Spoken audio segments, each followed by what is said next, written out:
Bueno, antes de nada, obviamente, desearles y esperar que todos ustedes y sus familias estén bien en estos momentos sin duda complicados, ¿no? En todas nuestras sociedades. Eh, Así es que, bueno, digamos, saludo y un abrazo y una recomendación para todos ustedes a cuidarse y a cuidar. Y vamos ya entonces a entrar en la actividad. La actividad hoy está planteada como una conferencia, como decía antes Federico en la presentación.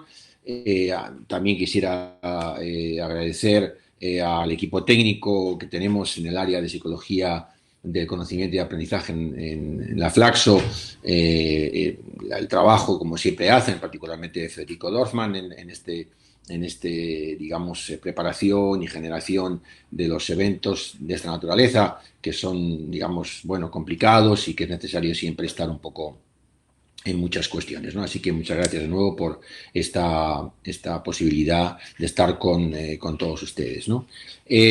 Bueno, vamos a realizar esta conferencia, actividad, también intercambio, acerca de algunos de los problemas actuales en relación con las investigaciones de las últimas décadas sobre el desarrollo, por un lado, personal y cognitivo y social, y por otro lado, el aprendizaje y su relación con los procesos de la educación y de la escuela en nuestras sociedades, que son básicamente procesos, como ahora veremos, de mucha transformación, ¿no?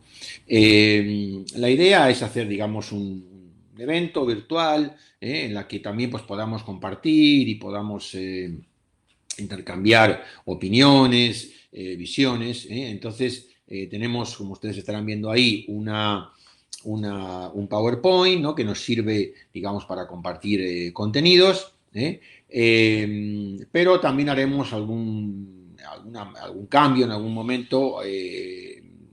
Básicamente, en vez de hacerlo, digamos, de forma tradicional, pues todo seguido podemos hacer alguna pequeña modificación con respecto a otros eventos de esta naturaleza que venimos haciendo, que van a consistir fundamentalmente en alguna digamos, parada para tener, digamos, intercambiar opiniones. También en algún momento vamos a presentar una canción de una cantautora brasileña, Adriana Calcañoto, que me parece que plantea de una manera, digamos, eh, muy sutil, muy artística, algunas cuestiones que nos conciernen, ¿no? Así que, bueno, ya digo, va a ser una actividad que vamos a intentar que sea, digamos, pues, por un lado, interesante en la medida de nuestras posibilidades, pero también de alguna forma, pues, interactiva, ¿no?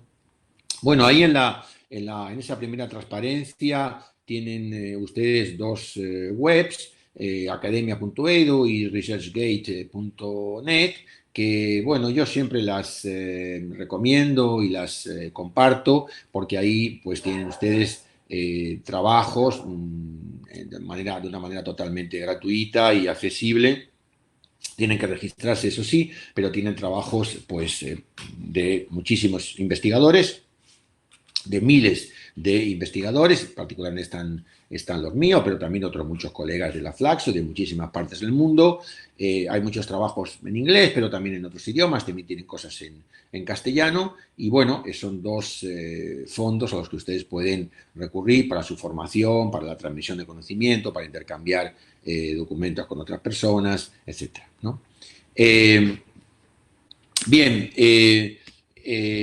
entramos entonces, si les parece, ya en la conferencia y vamos a partir, digamos, de los algunos problemas, digamos, básicos que tiene hoy la enseñanza, ¿no? Que en realidad son problemas bastante tradicionales, ¿no? Es decir, muchos profesionales de la enseñanza se quejan de una falta de interés por parte de sus alumnos, también señalan a menudo que los sistemas, digamos, escolares, pues manifiestan por parte de los alumnos una ausencia de comprensión apropiada. Y estos dos elementos, uno se encuentra con ellos prácticamente en la mayoría de los países occidentales, ¿no? O sea, por un lado, los profesores insisten en que sus alumnos no tienen interés en aprender o en acercarse a los temas que les presentan, o a menudo cuando se acercan, pues también insisten en que no hay, digamos, o el rendimiento o la comprensión que se esperaría, ¿no? Bueno, a mí me parece que esto va a estar un poco en la base de lo que vamos a plantear después, ¿no? Porque evidentemente son cuestiones que las encontramos prácticamente en todos los sistemas educativos y eso quiere decir que de alguna manera tienen una universalidad, ¿no? Es decir, se están dando posiblemente por razones que son, pues posiblemente las mismas o muy parecidas en diferentes contextos del mundo, ¿no? Y por eso nos parece que es una cuestión que hay que reflexionar sobre ella y que hay que pensar sobre ella, ¿no? Bueno, a mí me parece que no todas las causas, evidentemente no todas las causas, pero algunas causas muy importantes a esos dos problemas tienen que ver con las otras dos cuestiones que tienen ustedes ahí en la transparencia, ¿no? Que es lo que yo diría algo así como el sentido cultural de cada disciplina en la escuela y también a los cambios sociales y culturales que se están dando hoy en la sociedad en general y que afectan a la educación. Vamos con cada una de estas cosas que evidentemente son distintas, ¿no? En primer lugar, el sentido cultural de cada disciplina. Bueno, este es un asunto, digamos, pues muy quizás obvio para muchos autores o para muchos investigadores o para muchos profesores, pero posiblemente no es tan obvio para otros, y aunque sea obvio, sin embargo, a mí me parece que subyace a este asunto cuestiones de gran profundidad, de enorme profundidad, ¿no? De enorme calado para la transformación, yo creo que necesaria de los sistemas educativos, ¿no? Bien, empecemos por decir que yo creo que estaríamos todos de acuerdo si comentamos que la diferencia fundamental entre los contenidos cuando se presentan, los contenidos escolares, quiero decir, cuando se presentan en primaria y cuando se presentan en secundaria, es que básicamente en la secundaria, a diferencia de la primaria, el contenido está mucho más fuertemente vinculado a la disciplina, ¿no? Es decir, si hablamos de un contenido de física o de biología o de matemáticas, cuando está en la primaria, ese contenido, digamos, bueno, tiene menos profundidad, lógicamente, y tiene más vinculación con la vida cotidiana, y los profesores y los sistemas educativos no hacen tanto énfasis en que el contenido sea verdaderamente, estrictamente riguroso con respecto a la disciplina. ¿Mm? Sin embargo, eso cambia y cambia profundísimamente cuando comienza la secundaria, ¿no? Sea, digamos, a los 12 años en algunos países, o sea, a los 14, dependiendo cómo está organizada la enseñanza. Pero digamos que en torno a los 12, 14 ya tenemos ese comienzo de enseñanza secundaria en todos los países del mundo y entonces, como a mí me gusta decir, si me permiten, cuando el profesor, por ejemplo, de física comienza la clase, en realidad ya, aunque parezca, digamos, una broma, llega a clase y ya no comienza a hablar en castellano. En realidad comienza a hablar en física. Ya utiliza única y exclusivamente los conceptos y los vocablos y, digamos, las definiciones exclusivamente de la disciplina física. Pero claro, y esto lo podemos decir en cualquier materia, ¿no? En realidad, ese alumno no necesariamente va a ser físico el día de mañana, o esa alumna no va a ser necesariamente matemática el día de mañana, o historiadora. Esa alumna está en realidad recibiendo ese contenido para, digamos, tener una formación cultural amplia, ¿no? Entonces, eh, esto implica realmente, yo creo, una reflexión, la necesidad de una reflexión muy importante sobre el sentido que tiene cada una de las disciplinas en la escuela, ¿no? Yo creo que un problema que tenemos en muchísimos países del mundo es que la lógica del contenido en la escuela a menudo es, sobre todo en secundaria, es básicamente una lógica que comienza y termina en la propia disciplina. y me parece que eso es muy discutible. Me parece que eso es muy discutible y me parece que requeriría una reflexión realmente muy importante.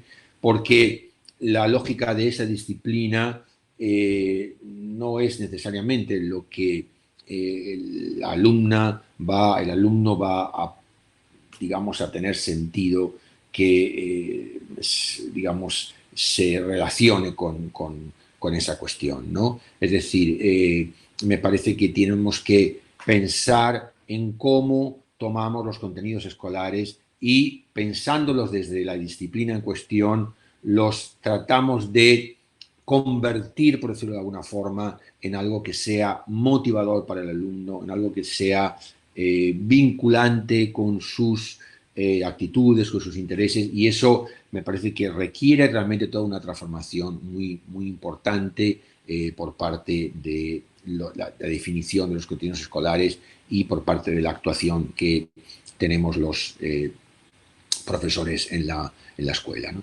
Y eso está unido, me parece, a los profundísimos cambios sociales y culturales que tenemos hoy, ¿no? Vivimos efectivamente en una sociedad no solamente sometida a transformaciones muy, muy intensas, ¿no? Sino que además vivimos en una sociedad que ha hecho del cambio una, un eje fundamental de su funcionamiento. ¿eh? Si me permiten ustedes un ejemplo, fíjense que cuando todos tenemos ya ¿no? un celular en la mano, ¿verdad? Que forma parte, si me permiten, de nuestra identidad prácticamente ya, ¿no? O sea, es decir, nos quitan el celular y parece que va a desaparecer una parte de nuestro yo, ¿no? Y fíjense que ese celular, cada cierto tiempo, y por supuesto cualquier otro dispositivo digital, tiene que actualizar su software, ¿no? O sea, es decir, o sea, la cultura digital no se sostiene sin un profundo y continuo proceso de cambio, ¿no? Y cualquier aparato digital, por muy bueno que sea, si no ha actualizado el software ya prácticamente no sirve para nada, ¿no? Yo creo que es no solamente un elemento muy claro, digamos, de la cultura en la que vivimos, ¿no? Desde el punto de vista material, sino al mismo tiempo una metáfora también me parece clarísima, ¿no? De los tiempos que estamos viviendo. Es decir, si nosotros comparamos cómo nos relacionamos en la actualidad con cualquiera de las cuestiones que nos rodean y cómo se lo relacionaba, digamos, pues un abuelo nuestro, ¿no? Independientemente de la edad que tengamos, ¿verdad? La diferencia es enorme, ¿verdad? La diferencia es enorme, ¿no? O sea, es decir, no solo los cambios que se han producido en 30, 40, 50 años han sido tremendos, sino que además esos cambios se siguen produciendo a una velocidad verdaderamente de vértigo y si pensamos en autores que se dedican, digamos, a la perspectiva social, ¿no? Un autor, por ejemplo, yo creo muy interesante, que últimamente está siendo muy, muy leído, Harari, por ejemplo, ¿no? A partir de su obra Homo Sapiens, ¿no? Pero después ha publicado otras en las que ha insistido, digamos, en las transformaciones que vienen, ¿no? A partir de la investigación genética, biológica, etcétera, vemos que uno de los leitmotiv fundamentales, digamos, de nuestra sociedad es el cambio, ¿no? Es decir, es convivir con el cambio, es adaptarse al cambio, es hacer del cambio un eje fundamental de la manera en que nos relacionamos con el mundo y la manera en que nos relacionamos con los demás. Así que bueno, como tienen ustedes ahí en la transparencia, el inicio de este cambio fue el paso de la galaxia Gutenberg a la civilización digital, pero ese paso ha implicado un paso en las operaciones cognitivas y ha implicado un paso también en nuestras identidades. Podríamos poner muchísimos ejemplos de todo esto, no los voy a obviar para pasar a otras cuestiones, pero fijémonos cómo, desde ese punto de vista, relacionándolo con lo que decíamos anteriormente de la reflexión sobre la necesidad de otorgarle al contenido escolar un sentido que fuera más allá de la disciplina, pues fíjense que esto, si relacionamos, digamos, las dos cosas, veremos que esa necesidad de cambiar el sentido de la disciplina en el aula es también una urgencia, ¿no? O sea, viviendo en la sociedad que vivimos, ¿cómo no vamos a necesitar una transformación importante del sentido de los contenidos escolares, ¿no? Bueno, de una manera humorística, aquí lo tienen ustedes en una, en una pequeña, digamos, tira, ¿no? Cómica, digamos, de Sarmiento. Claro que Sarmiento, para los que nos estén escuchando de otros países, pues fue, digamos, el educador argentino que, digamos, pues fue no solo presidente, sino un político muy importante y básicamente el responsable de la digamos, institucionalidad de la educación como enseñanza obligatoria, etcétera, etcétera, en Argentina, ¿no? Como lo ha habido en otras personas en otros países, ¿no? Bueno, ahí tienen ustedes ese comentario, digamos, en un sentido del humor, ¿no? Y que muestra como esta necesidad del hoy, de que siempre se dice que la educación prepara para el mañana, y en realidad sigue siendo un gran desafío, ¿no? En qué medida la educación está verdaderamente preparando para el mañana, ¿no? Bueno, lo que estábamos planteando anteriormente justamente tiene que ver con en qué medida la educación no ya prepara para el mañana, sino la educación está, digamos, de acuerdo con el hoy, ¿no? Con ese hoy tan verdaderamente, digamos, diferente al que había hace muy pocos años, ¿no? Realmente muy pocos años, y las implicaciones que eso tiene, digamos, para la escuela, ¿no? Bueno, desde ese punto de vista, como les decía, algunas de las reflexiones que yo quiero hoy compartir con todos ustedes es precisamente, digamos, la tensión que se da entre el aprendizaje y el desarrollo, ¿no? Entre el aprendizaje y el desarrollo como una tensión que justamente nos puede aportar, ¿no? Nos puede aportar algunas ideas acerca de esta necesidad de transformar los contenidos escolares y de pensar en definitiva en una educación mejor que la que tenemos, ¿no? Más, digamos, eficaz desde el punto de vista social, ¿no? Bueno, como tienen ustedes ahí en la transparencia, es casi ya un lugar común decir que hoy aprender ya no significa adquirir exclusivamente información, ¿no? Sino que en realidad significa adquirir conocimiento, que es más que información, y poder aplicarlo a problemas y situaciones nuevas, ¿no? Porque justamente son los problemas y las situaciones nuevas lo que caracteriza realmente digamos, la demanda que le va a hacer a ese futuro ciudadano el día que se vaya a incorporar a un trabajo. Bueno, lo que va a tener básicamente es eso, lo que va a tener básicamente es que resolver problemas y situaciones nuevas, y que eso va a ser la garantía de que esa persona esté haciendo su trabajo bien, ¿no? Si pensamos en el trabajo, digamos, para el que se entrenaba a personas hace 20, 30, 40, 50 años, se les entrenaba para trabajos que iban a consistir básicamente en lo mismo o en algo muy parecido. Y eso es lo que ha cambiado, ¿no? Eso es lo que ha cambiado radicalmente. Y desde el punto de vista psicológico, ¿verdad? Desde el punto de vista, digamos, de lo que sabemos sobre cómo se transforma nuestra capacidad a lo largo del tiempo, vemos que aprendizaje básicamente es lo que se adquiría fundamentalmente con la posibilidad de adquirir nuevas informaciones con el tiempo, de digamos, incorporar elementos del ámbito externo, ser socializado con determinadas características, ir a la escuela y recibir informaciones, etcétera, etcétera, ¿no? Así que, por lo tanto, el aprendizaje tradicionalmente lo hemos considerado fundamentalmente en relación con el ámbito externo, ¿no? Es decir, el ámbito externo en forma de sociedad, de familia, de escuela, etcétera, lo que nos iba dando elementos para, digamos, modificar nuestra mente y nuestro comportamiento. ¿Mm?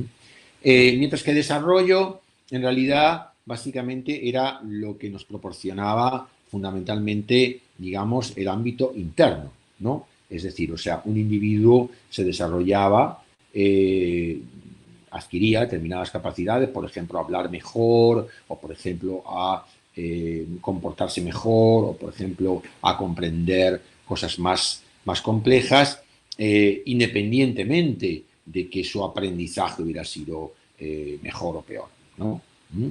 Es decir, por tomar un ejemplo clásico, ¿verdad? Pues teníamos y tenemos todas las investigaciones que se han hecho tradicionalmente sobre personas de sociedades no alfabetizadas o de personas que vivían en sociedades no escolarizadas, ¿verdad?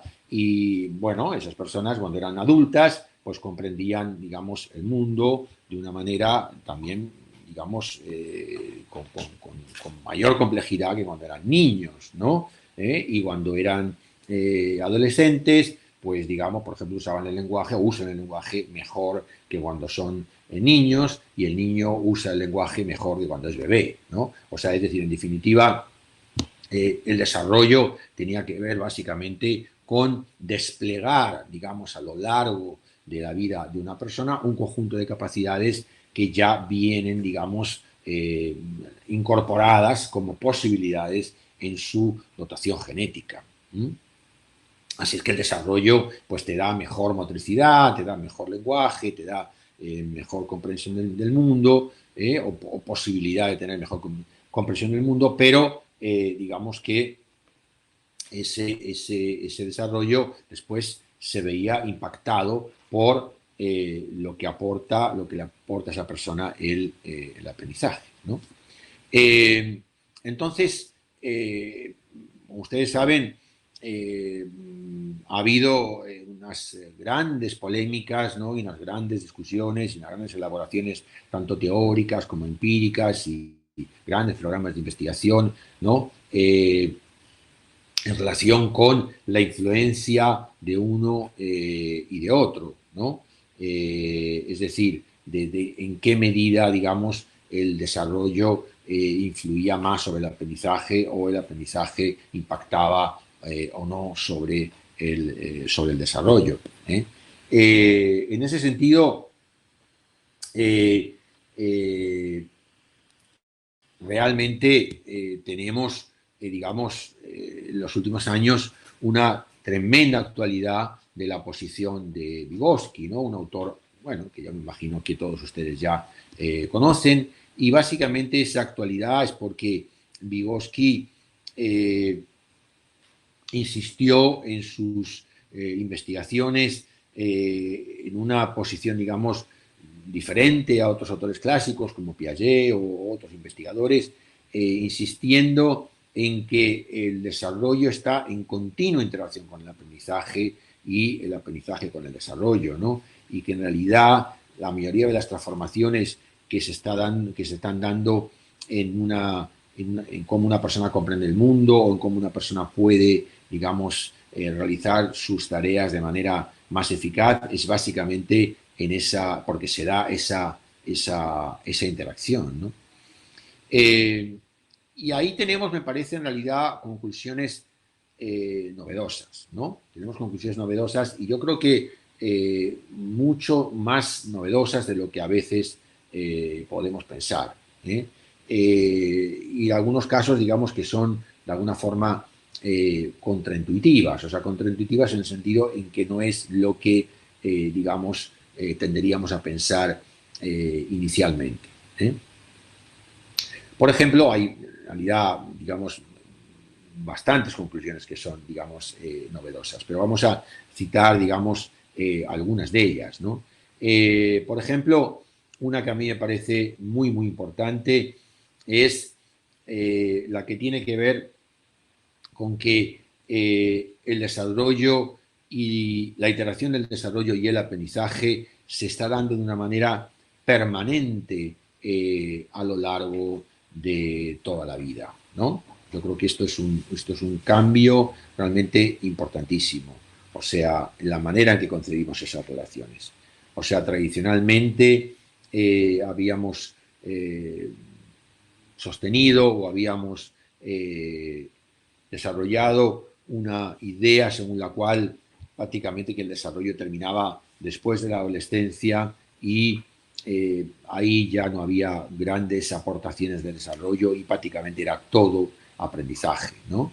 Y yo creo que claramente vemos que eso es una manera bastante limitada de ver el funcionamiento humano, ¿no? O sea, de ver a los seres humanos en su despliegue, en su relación con el mundo. Si hoy hablamos justamente de la necesidad de tener sistemas de enseñanza a lo largo de toda la vida, es porque en realidad el desarrollo no se termina en la adolescencia y en la constitución de ese adulto joven. En absoluto, en absoluto. En realidad, las personas estamos teniendo posibilidades de desarrollo a lo largo de toda la vida. Y las diferentes etapas de la vida van implicando transformaciones distintas en nuestra mente y en nuestras actitudes y en nuestros funcionamientos mentales. Y por lo tanto, la interacción entre desarrollo y aprendizaje, digamos, es realmente constante, absolutamente constante. Otra conclusión me parece interesante y novedosa es que tendríamos en general siempre a ver a los niños como, digamos, entre comillas, inferiores a los adultos, ¿no? Es decir, como si el niño supiera siempre menos que el adulto y hiciera las cosas, digamos, peor que el adulto. Y me parece que esto ha venido siendo desafiado por la investigación de una manera muy clara en las últimas décadas, ¿no? Porque vemos que la investigación está mostrando que los niños pueden llegar a hacer cosas claramente mejor que los adultos. Y no claramente mejor, sino incluso tremendamente mejor. ¿eh? Un ejemplo muy claro es, por ejemplo, el aprendizaje de segundas lenguas. A una persona adulta, un aprendizaje de segundas lenguas le cuesta años, 2, 3 mínimo, mínimo. Es lo que cuesta aprender un idioma nuevo y dedicándose mucho tiempo. Aprovecho para decir que esos anuncios que hay a menudo en fin, en diferentes ámbitos sociales de aprender un idioma en pocas semanas, bla, bla, bla, bueno, son básicamente, digamos, engaños, son básicamente maneras de tratar de vender a la gente algún método absolutamente, digamos, falso, ¿no? Así es que todos sabemos, y cualquiera que se haya aprendido un idioma sabe que le lleva 2, 3 años y además, mínimo, como digo, mínimo, y además nunca llegamos verdaderamente a, o en muy pocos casos se llega a que nuestra aprendizaje de esa segunda lengua sea realmente perfecto, por decirlo de alguna manera, ¿no? A que, por ejemplo, hemos aprendido el alemán, pues hablemos como un alemán, es decir, nadie se dé cuenta que no somos alemanes, ¿no? Bueno, eso es dificilísimo y muy pocas personas lo consiguen, a pesar de que uno pueda llegar a saber ese idioma extraordinariamente bien, ¿no? Sin embargo, un niño de 6 años, por ejemplo, consigue hablar ese idioma si está viviendo en Alemania, quiero decir, no está viviendo en otro país, en 3 meses, 4 meses, ¿no? Pero no solamente lo consigue, sino que lo consigue exactamente igual que un alemán. Es decir, si alguien lo ve hablar por teléfono, no lo ve físicamente, no podría distinguir si es un niño alemán o un niño que ha venido, digamos, hace unos meses al país, ¿no? Y podríamos hablar también de otros ejemplos, podríamos hablar, por ejemplo, de la expresión artística, o podríamos hablar de algunas cuestiones relacionadas con el comportamiento social, ¿no? Los niños pueden llegar a ser claramente en muchos casos más afectuosos o más solidarios que los adultos, ¿no? Entonces, se dan cuenta, esto implica realmente cuestiones muy interesantes, implica en definitiva que el adulto también puede aprender del niño. Implica, por ejemplo, que el adolescente también puede aprender del niño. O indica que el adulto puede aprender del adolescente. O sea, en definitiva, implica que se pueden concebir las relaciones educativas, las relaciones de desarrollo-aprendizaje de manera diferente, de manera, digamos, más dialógica, de manera más innovadora, ¿no? Y creo, como luego también voy a desarrollar, que esto es, digamos, central, ¿no? Que esta forma distinta de ver las relaciones entre desarrollo y aprendizaje puede ser central, sin duda ninguna, en la manera en que concebimos estos procesos en nuestras sociedades, ¿no?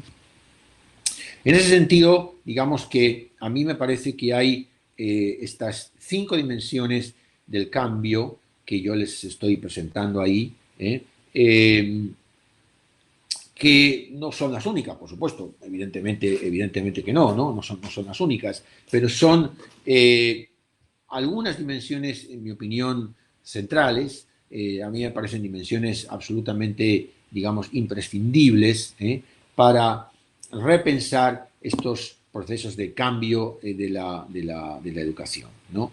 Los voy a mencionar aquí, digamos, uno por uno, como ustedes tienen ahí en la transparencia, y luego voy a hablar un poco pues, de cada uno de ellos, ¿no? Es decir, en primer lugar, de la importancia de que el conocimiento se construye, de que hay un proceso de construcción de conocimiento en el que interviene el desarrollo y el aprendizaje continuamente, ¿no? En el que intervienen, digamos, que se da esa interacción entre esos dos grandes procesos psicológicos, que dan lugar, yo creo, a procesos de comprensión a través de cambios conceptuales, a través de transformaciones conceptuales, que esos procesos de cambio conceptual se dan siempre en una tensión conocimiento experto, conocimiento cotidiano, y que no tiene sentido pensar que el conocimiento, digamos, del libro de texto o del programa escolar o del currículum es el conocimiento experto sin más, y que el conocimiento cotidiano no tiene absolutamente ningún sentido. A mí me parece que eso, o sea, en definitiva, que está mal, como decíamos antes, ¿no?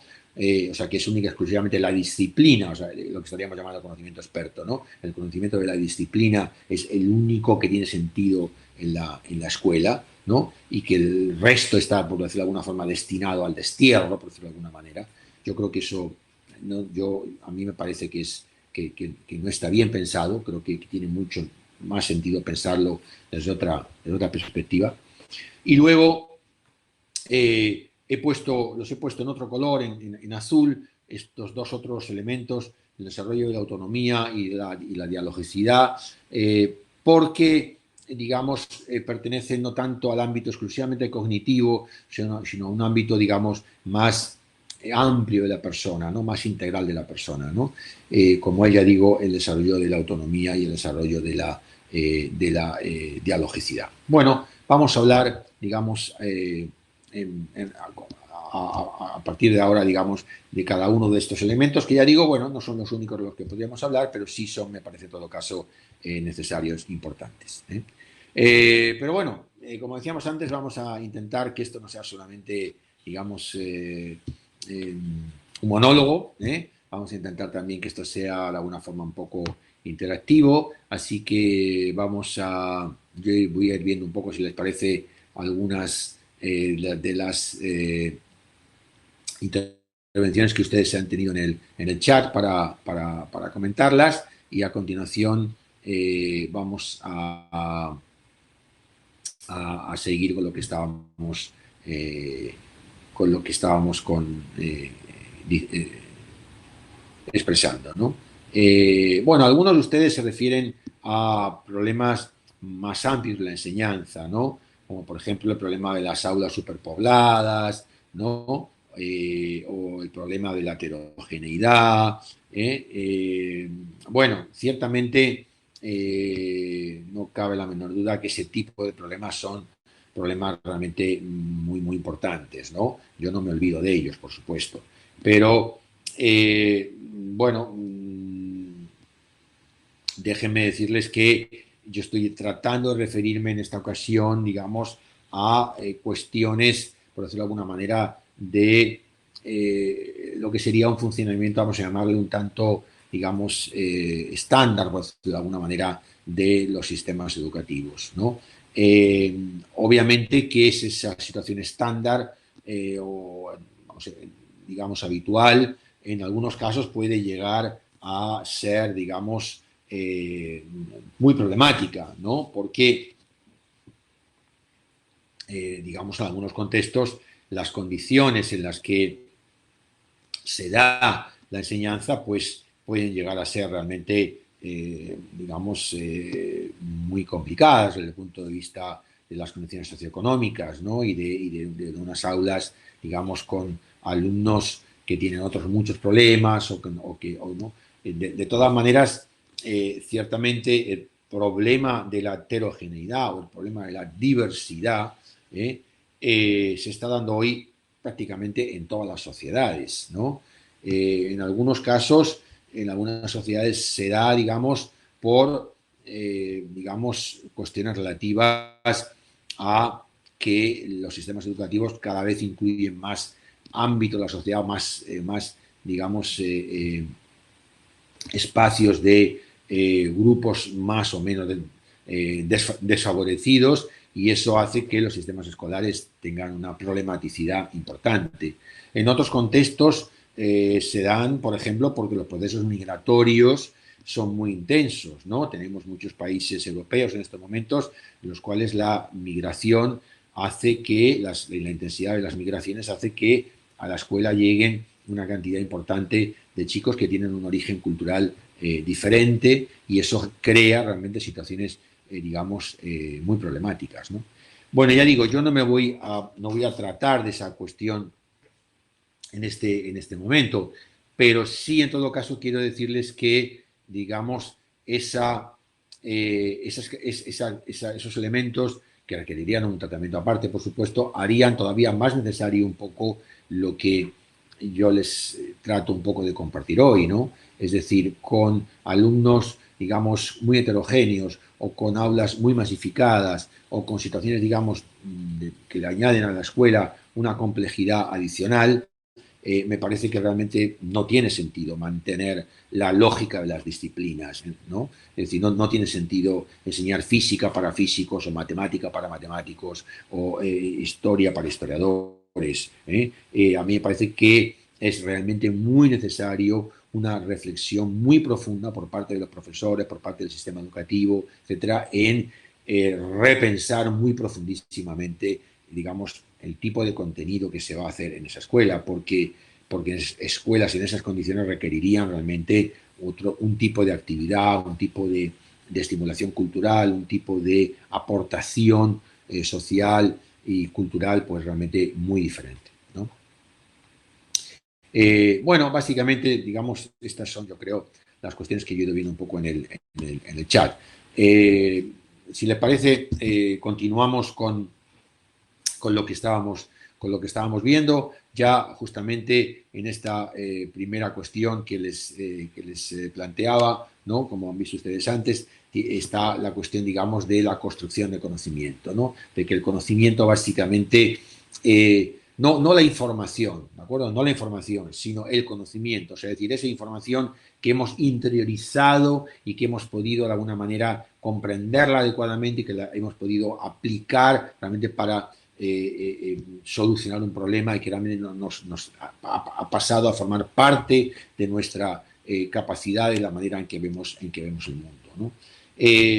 Bien, ese proceso de construcción, desde mi punto de vista, tiene un elemento fundamental que a menudo yo creo que no se señala suficientemente, ¿no? Me parece a mí, a lo mejor estoy equivocado, pero es lo que a mí me parece, ¿no? Y es que básicamente ese proceso de construcción no es simplemente algo que proceda de aprender poco a poco o de aprender de la experiencia o de aprender de proyectos específicos o de aprender de lo concreto, ¿no? Cualquiera de estos elementos que estamos mencionando aquí, aprender poco a poco, aprender de la experiencia, aprender relación con proyectos, aprender de algo concreto, sin duda ninguna son necesarios, son claramente necesarios. Ningún profesor va a lograr que su alumno comprenda algo si le presenta todos los contenidos de golpe, ni va a conseguir que aprenda algo si no hay una experiencia, o si no hay un proyecto específico, o si no hay una concreción de lo que está diciendo. Pero yo creo que hay un elemento adicional fundamental, absolutamente fundamental, que es que se dé una interacción entre la experiencia externa, o sea, lo que el profesor está presentando, o sea, es decir, en definitiva, el elemento de aprendizaje, ¿no? Con los esquemas internos. ¿eh? Es decir, no hay nada en la realidad en general en el mundo que las personas podamos aprender al margen de nuestros esquemas internos. O sea, cuando alguien nos presenta una información nueva, y nosotros enseguida aplicamos algo que ya sabemos. Si no podemos aplicar, digamos, algo que ya sabemos, es prácticamente imposible que podamos dar sentido a lo nuevo.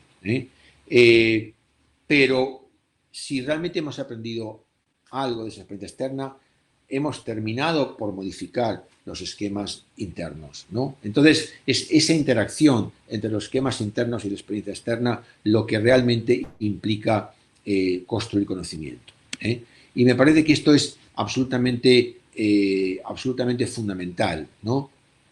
Porque creo que desde el punto de vista de la actividad en el aula, un profesor debería prestar mucha atención a eso, ¿no? Debería prestar mucha atención a ver en qué medida los alumnos han podido, digamos, transformar sus procesos de comprensión y han podido pasar de una representación más simple a una representación más compleja.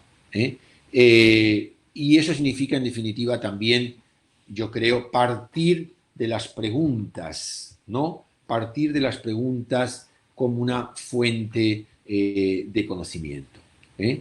Eh, a mí me parece que si no conseguimos, como profesores, instalar la pregunta, o sea, instalar que el alumno se interrogue sobre algo, ¿no? Va a ser muy difícil que podamos digamos, verdaderamente generar que nuestros alumnos conozcan. ¿eh? Eh, Porque no es solamente generar, digamos, que el alumno apruebe un examen, o que el alumno diga una respuesta correcta en determinado momento, sino que me parece que es fundamental instalar, conseguir que el alumno se interrogue por ese problema, que el alumno se haga, en definitiva, eco de ese problema. Bueno, como les decía antes, a mí me gusta ejemplificar esta cuestión que yo creo que es esencial con una canción que la primera vez que lo escuché me impactó mucho. Es de una cantautora brasileña que se llama Adriana Calcañoto, de Porto Alegre, gaúcha, que tiene una canción que se llama 8 años y que la vamos a poner aquí ahora, ¿no? Si Federico nos ayuda con YouTube, porque tiene una música realmente muy linda, bueno, puede que ustedes la conozcan ya, Adriana Calcañoto, una gran música, y después vamos a repasar un poquito el contenido. ¿Me escuchás? Sí, sí. Se ve que está estallada la plataforma, hay mucho consumo de internet No porque no me podemos. está Bueno, dejando pasar el video de YouTube en vivo. Así bueno, que lo que bueno, entonces hice es vamos, pasar en el chat el link, listo, ok. y si cada Bueno, uno quiere entrar un poquito y escucharlo, puede hacerlo. perfecto, muy bien. Entonces vamos a las preguntas, si ustedes me permiten, que nos hace Adriana Calcañoto poniéndolas en voz de un niño o niña de 8 años, ¿no? El link lo va a poner Federico en sus accesible para ustedes, y en YouTube o en alguna otra plataforma pueden ustedes recurrir a ese link para escuchar la linda música de Adriana Calcañoto cantando esta canción, y veamos algunas de las inquietudes que pone Adriana Calcañoto en boca de un niño de 8 años, ¿no? Dice, perdona, hemos puesto aquí mal la traducción. En realidad es porque eres del Flamenco. El Flamenco es un club de fútbol, ¿no? de Brasil, ¿no? Porque eres del Flamenco y mi padre del Botafogo. ¿Qué significa coloso impávido? Que es una frase que está en el himno nacional de Brasil, ¿no? ¿Por qué duelen los huesos mientras dormimos? ¿Por qué se caen los dientes? ¿De dónde vienen los niños? ¿Por qué se ponen los dedos blancos cuando estoy en el baño? ¿Por qué resbalan las calles cuando está lloviendo? ¿Por qué crecen por qué crece la sangre? Perdón, ¿por qué crecen las uñas? ¿Por qué fluye la sangre? Eh, ¿Cuánto es 1.000 trillones? ¿Quién es Jesucristo? ¿Dónde están mis primos? ¿Por qué arde el fuego? ¿Por qué es blanca la luna? ¿Por qué gira la tierra? ¿Por qué me tengo que acostar ahora? ¿Por qué matan las serpientes? ¿Por qué se empaña el vidrio? Eh, ¿Por qué pasa el tiempo? ¿Por qué estornudamos? Eh, bueno, estas son las preguntas, digo, que hace, digamos, un niño de 8 años cuando se comunica con, eh, con un adulto, ¿verdad? O cuando se hablan entre ellos, y digo, Adriana Calcañoto las pone con una maravillosa música, ¿no? Bueno, fijémonos que son todas preguntas sobre cuestiones fundamentales, ¿no? Sobre cuestiones realmente que por un lado al niño le importan mucho y que por otro lado, sin duda ninguna, algunas pueden ser muy particulares, otras más trascendentales, más generales, pero todas ellas están mostrando, digamos, una enorme curiosidad por parte de ese niño, ¿no? Sin embargo, si pensamos a cuántas de esas preguntas podría responder un chico, digamos, usando el conocimiento que la escuela le presenta, ¿verdad? Pues vamos a ver que realmente muy pocas, ¿no? Vamos a ver que muy pocas. Entonces, este es el punto en el que yo quería ir, ¿no? Es decir, se supone que la escuela debería proporcionarle al chico en esta edad y en cualquier edad, ¿no? Se supone que el chico debería, a lo largo de su escolaridad, obtener conocimiento para responder, no a todas, por supuesto, pero sí, digamos, a una cantidad importante de estas preguntas o de preguntas parecidas, ¿no? Y bueno, si pensamos un poco en los contenidos escolares, vemos que verdaderamente no es muy así, ¿no? No es necesariamente así, ¿eh? Vemos que hay una gran cantidad de contenidos escolares que en su forma y en su fondo, en realidad no están planteados para que el chico pueda responder a preguntas como las que se plantean aquí, ¿no? Entonces hay como una especie de enorme divorcio, ¿no? Como una especie de enorme separación, digamos, de enorme distancia, ¿no? Entre esas preguntas que el chico puede tener como parte de su curiosidad y lo que el sistema escolar le proporciona, ¿no? Entonces, bueno, yo creo que esto nos conduce en definitiva a algunas conclusiones de la investigación actual sobre construcción de conocimiento que son muy interesantes, ¿no? Y es que tienen que ver con, digamos, con lo que suele llamarse ideas previas, ¿no? Es decir, con nuestras representaciones iniciales sobre el mundo que muchas veces nos impide el aprendizaje, ¿no? Entonces, nuestras representaciones iniciales, tanto si somos niños como si somos adultos, nos están en definitiva generando una concepción de la realidad que se distancia mucho de la concepción de la realidad que nos proporcionarían o que nos debería proporcionar el conocimiento disciplinar.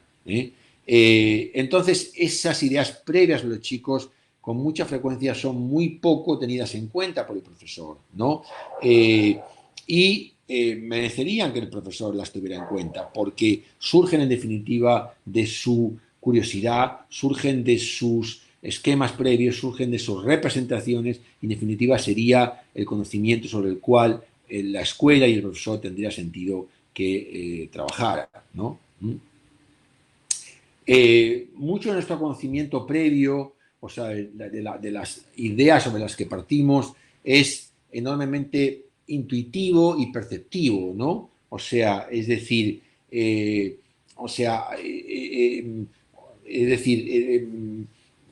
traduce a una teoría lo que percibimos de manera directa, ¿no? Por poner un ejemplo muy clásico, si ustedes me permiten, si estamos en el campo, estamos en la playa y estamos viendo, hemos pasado el día, digamos, en un paseo, vemos que el sol, cuando comenzamos el día, estaba en un determinado lugar del horizonte y cuando termina el día está en un lugar opuesto, ¿no? Por lo tanto, nuestra percepción lo que nos ha dicho es que el sol se ha movido, lo que nos está diciendo es que el sol se ha movido. Y eso es lógico que lo pensemos, porque cuando vemos que un objeto en diferentes momentos temporales está en dos lugares completamente distintos, pues llegamos a la conclusión que el objeto se movió. Eh, pero en realidad, como todos sabemos, la que se ha movido es la Tierra.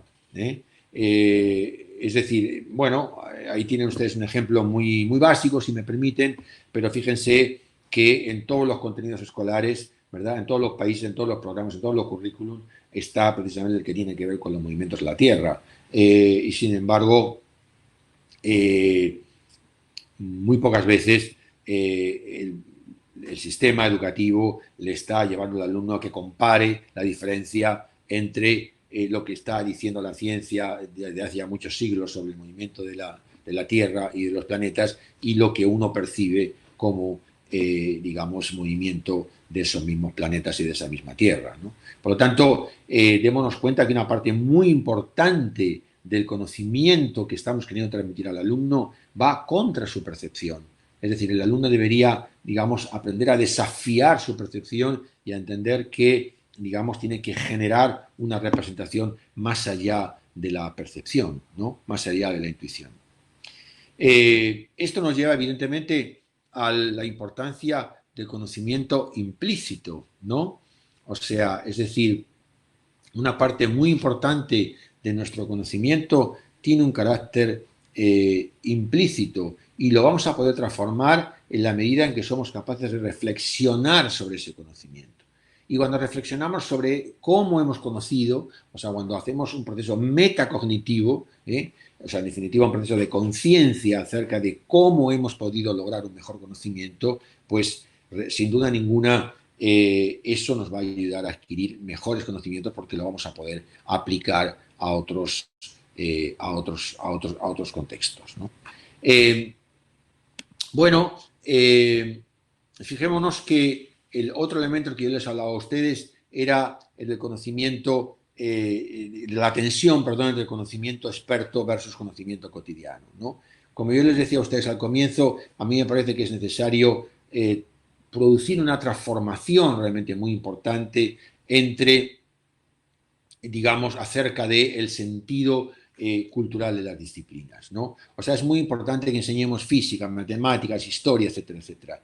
Pero es muy importante también que entendamos que la manera en que transmitimos ese conocimiento no puede comenzar y terminar en la propia disciplina, sino que es necesario, digamos, que entendamos, digamos, el sentido del uso cultural de esa disciplina y del diálogo que esa disciplina tiene siempre con la realidad cotidiana.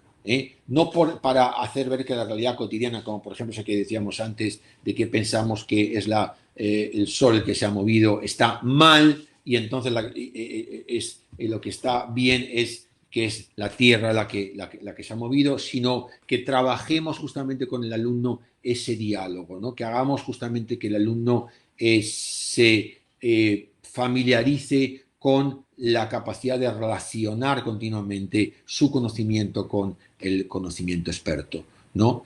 Y hay que tener en cuenta que en esta tensión del conocimiento experto y conocimiento cotidiano, o sea, no dicotomía, sino tensión, diálogo, ¿no? Se van a dar también elementos muy, muy importantes, ¿no? Por ejemplo, en el ámbito ideológico y social, ¿eh? Eh, por poner a terrenos de los que hasta ahora no hemos hablado de ejemplos, por ejemplo, de física o de otros ámbitos, pero en la escuela también enseña contenidos de carácter social y de carácter ideológico. Entonces, veamos, por ejemplo, cómo en realidad, en contra de lo que pudiera parecer, tenemos en definitiva muchos ámbitos sociales en los que no existen contenidos que diríamos son obvios para muchos de nosotros o para muchas sociedades, ¿no? Por ejemplo, el holocausto. El holocausto, por ejemplo, en Japón hoy día se sigue sin enseñar, y no se ha enseñado durante décadas. Evidentemente eso tiene que ver, como todos sabemos, con el papel que Japón cumplió en la Segunda Guerra y cómo la presencia, digamos, de hacer frente a ese papel ha llevado a unas tensiones culturales realmente muy importantes, ¿no?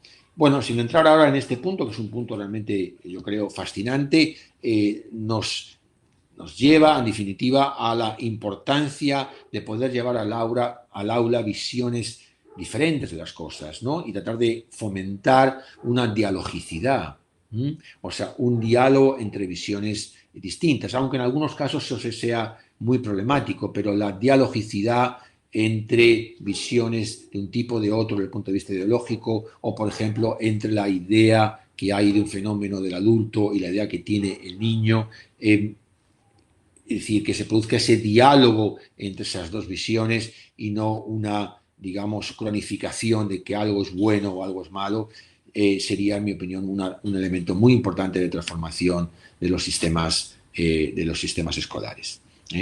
Bueno, recuerden ustedes que en esas cinco dimensiones que yo les ponía a ustedes, la dialogicidad y la autonomía estaban, digamos, en otro color, porque me parecía que, como les decía a ustedes, tenían que ver no solamente con los ámbitos, digamos, puramente cognitivos, sino también con los ámbitos, digamos, de mayor amplitud del desarrollo humano, ¿no?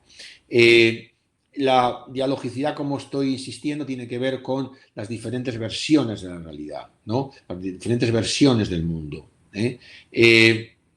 Yo creo que justamente hoy estamos viviendo unas transformaciones culturales realmente importantísimas, ¿no? Y por lo tanto eso requiere una profunda reflexión sobre la dialogicidad. O sea, la escuela tiene que hacer del diálogo realmente un elemento absolutamente fundamental porque eh, cada vez más tenemos, digamos, escuelas a las que llegan, digamos, las transformaciones que se están produciendo en la sociedad en términos de diferentes visiones culturales, de diferentes visiones de la identidad personal, sexual, etcétera, etcétera. Y esto implica realmente la posibilidad de que en el aula haya una multiplicidad de versiones. Yo me hago cargo, yo sé que llevar esta dialogicidad al aula no es fácil, no es un asunto sencillo. Tenemos en contra a menudo una falta de tradición en este sentido, tenemos a menudo también unos obstáculos muy complicados, ¿no? Que tienen que ver en muchos casos con la relación entre las familias y la escuela, que es una relación muy compleja, pero no por ello hay que señalar la necesidad de cuál es el horizonte, ¿no? Entonces me parece que el horizonte es cada vez más sociedades multiculturales, es cada vez más sociedades con orígenes muy distintos y sociedades que tienen que transformarse y convivir con procesos, como les decía anteriormente, digamos, de cambio a ritmo acelerado. Y sin dialogicidad va a ser muy complicado que podamos conseguir eso, ¿no? Por último, autonomía. Bueno, Autonomía me parece, sin duda ninguna, ya para ir terminando por lo menos esta exposición por mi parte, uno de los verdaderamente desafíos más importantes, si no el más importante, creo que si no el más importante de la escuela como institución. ¿Y por qué estoy convencido de esto? Bueno, porque fíjense, una de las características justamente, como decíamos antes, de estos procesos de cambio acelerado es precisamente la accesibilidad de la información. Es decir, antes la escuela distinguía a unos grupos de otros porque se había podido o no acceder a determinada información. Los grupos que no iban a la escuela no accedían a determinadas informaciones. Y eso hoy día empieza a ser claramente borrado.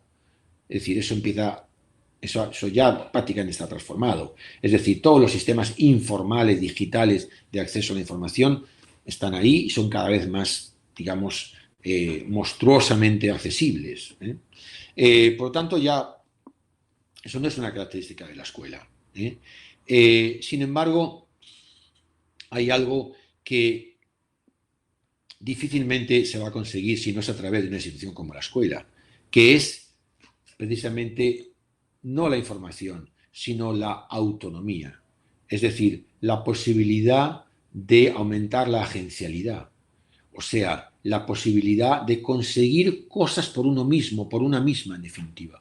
O sea, la posibilidad de ser capaz de aprender a aprender, pero mediante procesos de autocapacidad, de autogestión de las propias capacidades, a través de la confianza en uno mismo, de la posibilidad de que uno no dependa de los demás, de que uno se sienta capaz de hacer cosas por sí mismo. Fíjense que en definitiva personas autónomas es lo que los sistemas sociales y culturales del futuro van a demandar cada vez más, ¿no? Personas que sean capaces de autónomamente hacer frente a una situación difícil, a una situación complicada. Bueno, yo quiero insistir en esto porque esto justamente es algo que la escuela debería plantarse como un objetivo absolutamente esencial.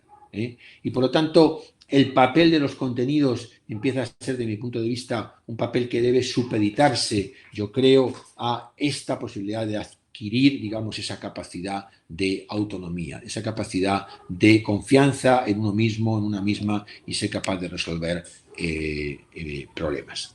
Por lo tanto, para terminar, a mí me parece que tiene mucho más sentido una escuela que piense en reducir los contenidos desde programas, digamos, clásicamente enciclopédicos, como se ha dicho tradicionalmente, pero no para reducirlos en, digamos, en cuanto a la actividad cognitiva del alumno, sino reducirlos en el sentido de que si tenemos muchísimos contenidos, el alumno no va a poder tomar ninguno con profundidad. Y si no trabaja el alumno en profundidad un contenido, entonces es muy difícil que su dialogicidad y su autonomía mejoren. Dialogicidad para trabajar ese contenido con los demás, para conversar con ese contenido, para discutir sobre ese contenido, para entender la función de ese contenido en otros contextos sociales. Y autonomía para ser capaz de tomar ese contenido y hacer con él elementos que transformen sus procesos propios de comprensión y también procesos de la sociedad. Por poner un ejemplo muy clásico, si el alumno trabaja sobre fotosíntesis, puede perfectamente podría estar perfectamente trabajando sobre fotosíntesis varias semanas o incluso varios meses, si me permiten, aunque parezca exagerado, porque se comprende con mucha profundidad la fotosíntesis y hace de ese contenido algo que le importe, que se interrogue, que pueda generar elementos, digamos, en su medida, digamos, de funcionamiento de las plantas, de transformación de las plantas, etcétera, yo creo que está acercándose profundísimamente a ámbitos de la comprensión biológica de la realidad. Y eso es lo fundamental, y no que aprenda 20, 30, 40 temas como se dan en muchos programas de biología, ¿no? Que se tenga en cuenta, como ven ustedes ahí, en definitiva, el conocimiento previo del alumno, porque el conocimiento previo del alumno, que por supuesto se va transformando continuamente, pero el conocimiento previo de la persona es siempre de lo que partimos las personas para entender algo. Y si no tenemos en cuenta con un material educativo digamos, que invite a explicitar, que convoque en definitiva a usar ese conocimiento previo, me parece que estamos haciendo una enseñanza exclusivamente centrada en el aprendizaje, pero muy poco centrada en el desarrollo. O sea, muy centrada en lo externo y muy poco centrada en lo interno. Y realmente el conocimiento es siempre una interacción entre lo externo y lo interno. Y eso yo creo que en definitiva me parece puede dar oportunidades de cambiar a largo plazo, de cambiar a las personas y de cambiar también las instituciones. Así que bueno, hasta aquí hemos llegado en estas modestas reflexiones. Muchas gracias por su atención y espero que les haya sido útil, que les haya sido interesante. Bueno, puedo ver un poco algunas de las cuestiones que ustedes han planteado en el chat. Bueno, hay varias intervenciones que básicamente van un poco en la línea de lo que yo estaba diciendo, que coincidimos, digamos, ¿no? Me parece. Aquí hay una pregunta hay una compañera que me pregunta específicamente a qué me refiero con el desarrollo de la autonomía. Bueno, lo explico un poquito mejor si les parece.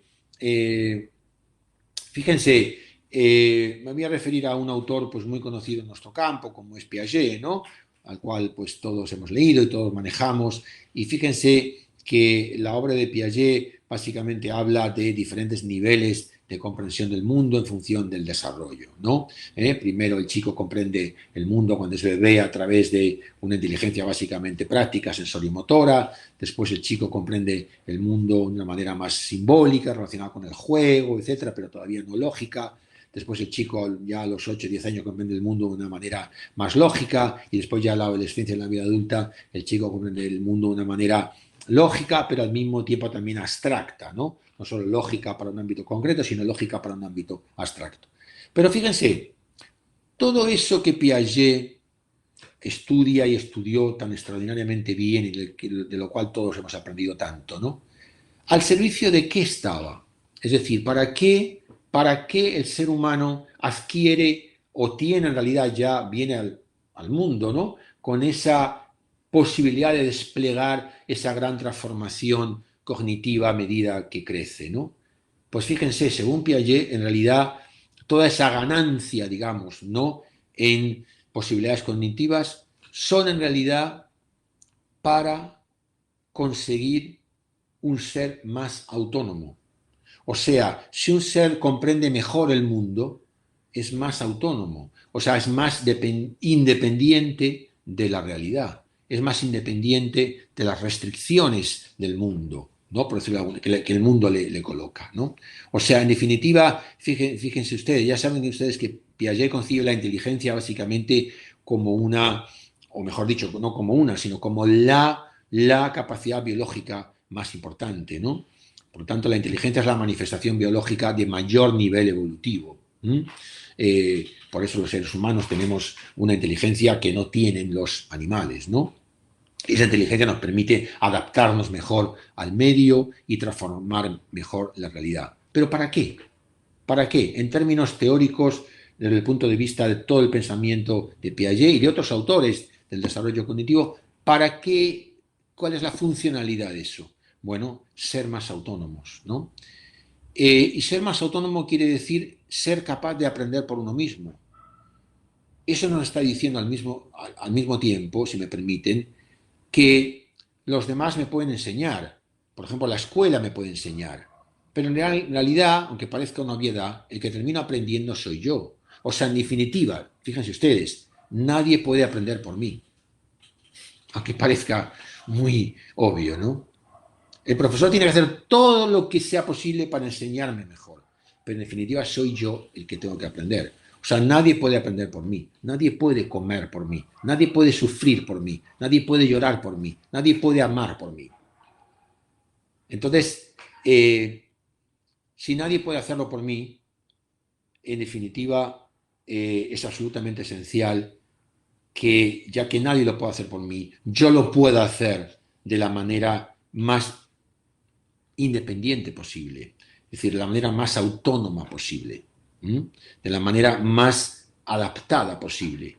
Y la más adaptada, evidentemente, es la de mayor autonomía y menor heteronomía.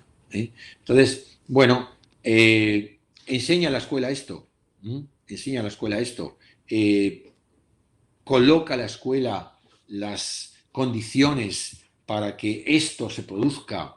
Bueno, a mí me parece que esta es una pregunta que deberíamos hacernos. No es fácil responderla sin duda ninguna, pero me parece que es una pregunta fundamental y sobre todo me parece que es una pregunta fundamental hoy día. ¿Eh? Es decir, me parece que quizás ante décadas pasadas esto era importante, pero quizás no era tan importante. Yo creo que hoy, debido a las transformaciones culturales, como decíamos antes, que tenemos debido a esta cultura en la que todos nos vemos obligados a actualizar nuestro software, ¿no? Cada cierto tiempo, igual que el de los celulares, ¿no? Todos tenemos que actualizar el software del celular, pero también todos tenemos que actualizar nuestro propio software cada cierto tiempo, ¿no? Entonces, solamente nosotros vamos a ser capaces de actualizar nuestro software. ¿Eh? Bueno, espero que no se hayan aburrido demasiado, espero que esto les haya sido útil para algo y espero también que algunas de estas ideas, pues, bueno, puedan ser, digamos, interesantes y puedan ser útiles y aplicables y en todo caso pueden ser también motivo de discusión y motivo de elaboración y motivo de reflexión. ¿Eh? En definitiva, insisto también esta necesidad de dialogicidad y de comunicación y de discusión de las diferentes versiones. Bueno, no les quiero entretener más. De nuevo, desearles lo mejor, sobre todo en estos días tan complicados para todos y todas. Ya digo, los esperamos siempre aquí en nuestra área de psicología del conocimiento y aprendizaje en la Flaxo de Argentina para lo que les podamos ser útiles y ahí estamos siempre colocando iniciativas, materiales, propuestas, en definitiva, para contribuir al aprendizaje y a la mejora de la educación. Muy bien, hasta pronto.